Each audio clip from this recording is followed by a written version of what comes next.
Oke, baik. Bismillahirrahmanirrahim. Assalamualaikum warahmatullahi wabarakatuh.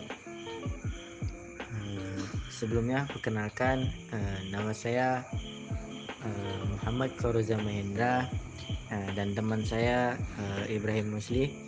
Di sini kami dari kelompok 7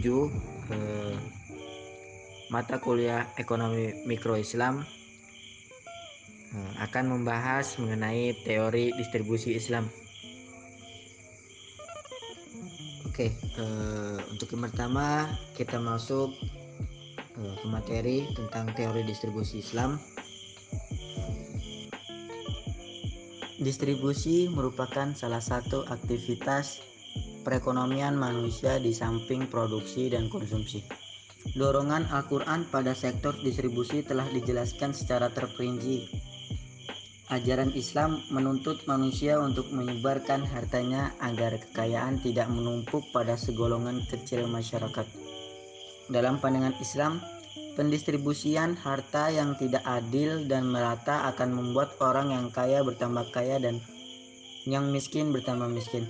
Pada dasarnya, Islam memiliki dua sistem distribusi utama, yakni distribusi secara komersial dan mengikuti mekanisme pasar, serta sistem distribusi yang bertumpu pada aspek keadilan sosial masyarakat.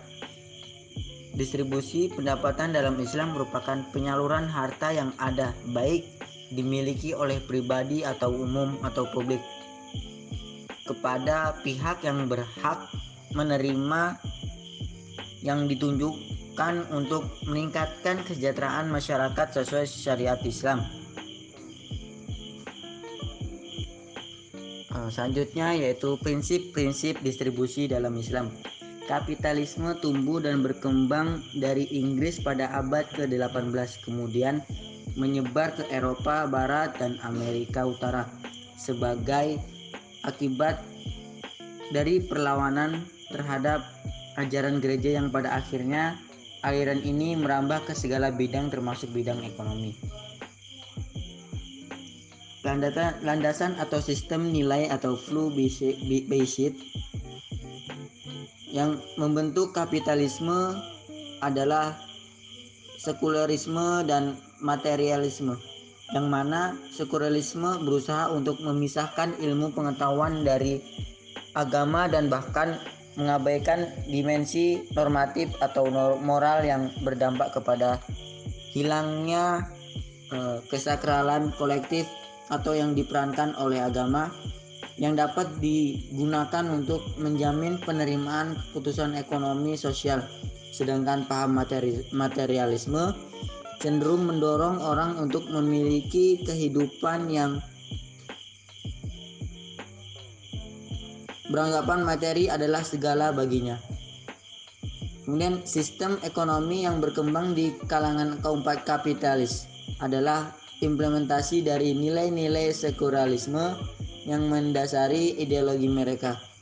Sekularisme merupakan asas ideologi ini sekaligus menjadi kaidah berpikir dan kepemimpinan berpikir. Demi keutuhan dan kelanjutan sekularisme, maka dalam ideologi kapitalisme harus menjamin dan mempertahankan kebebasan individu, yaitu kebebasan berakidah, kebebasan berpendapat, kebebasan kepemilikan, dan kebebasan perilaku. Dengan demikian, segala urusan kehidupan masyarakat termasuk di bidang ekonomi tidaklah diambil dari agama, tetapi sepenuhnya diserahkan kepada manusia.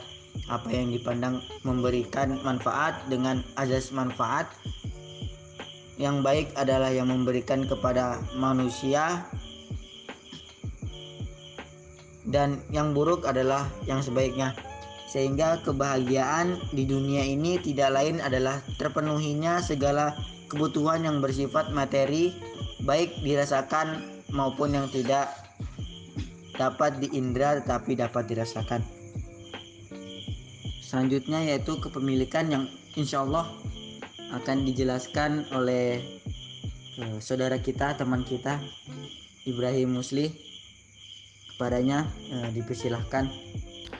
Assalamualaikum warahmatullahi wabarakatuh.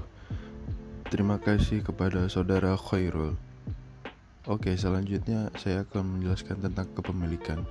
Kepemilikan adalah pengkhususan hak atas sesuatu tanpa orang lain dan ia berhak untuk mempergunakannya sejak awal, kecuali ada larangan syar'i. Selanjutnya adalah distribusi pendapatan. Distribusi pendapatan ada dua, yaitu dalam konteks rumah tangga atau household atau konteks negara. Pertama, dalam konteks rumah tangga. Distribusi pendapatan dalam konteks rumah tangga tidak terlepas dari terminologi sedekah. Pengertian sedekah di sini bukan berarti sedekah dalam konteks pengertian bahasa Indonesia. Karena sedekah dalam konteks terminologi Al-Quran dapat dipahami dalam dua aspek, yaitu pertama, sedekah wajibah yang berarti bentuk-bentuk pengeluaran rumah tangga yang berkaitan dengan instrumen distribusi pendapatan berbasis kewajiban. Untuk kategori ini bisa berarti kewajiban personal seseorang sebagai muslim seperti warisan, dan bisa juga berarti kewajiban seorang muslim dengan muslim lainnya. Kedua, sedekah nafilah atau sedekah sunnah yang berarti bentuk-bentuk pengeluaran rumah tangga yang berkaitan dengan instrumen distribusi pendapatan berbasis amal karitatif. Seperti yang pertama, sedekah wajibah, wajib dan khusus dikenakan bagi orang muslim, yaitu nafkah, zakat, udiyah, warisan, musaadah, jiwar, dan diafah. Yang kedua, sedekah nafilah, sunnah dan khusus dikenakan bagi orang muslim, yaitu infak, akikah, wakaf, dan wasiat.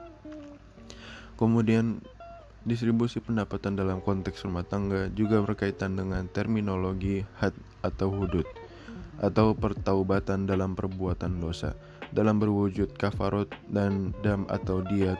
Kedua hal tersebut merupakan satu bentuk hukuman yang bernuansa redistribusi pendapatan. Dalam hal ini nampak jelas Islam memberikan pelajaran kepada kita bahwa dengan memberi dan menolong orang lain berarti seseorang telah memberi dan menolong dirinya sendiri. Selanjutnya, distribusi pendapatan dalam konsep negara. Prinsip-prinsip ekonomi yang dibangun atas nilai moral Islam mencanangkan kepentingan distribusi pendapatan secara adil.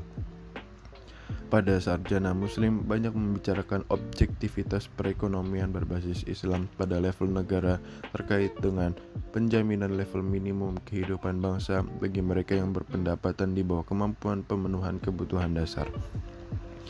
Negara wajib bekerja untuk meningkatkan kesejahteraan materi bagi lingkungan sosial maupun individu dengan memaksimalkan pemanfaatan atas sumber daya yang tersedia. Karena itu, negara wajib mengeluarkan kebijakan yang mengupayakan stabilitas ekonomi, kesetaraan, ketenaga kerjaan, pembangunan sosial ekonomi, dan lain sebagainya. Negara juga bertanggung jawab atas manajemen kepemilikan publik yang bermanfaat yang diarahkan untuk keseluruh anggota sosial, menahbiskan yang baik dan mencegah yang buruk bagi masyarakat secara umum, memproteksi dan mereservasi moral komitmen seluruh bangsa. Sekian dari kami, kurang lebihnya mohon maaf. Wabillahi taufiq wal hidayah. Wassalamualaikum warahmatullahi wabarakatuh.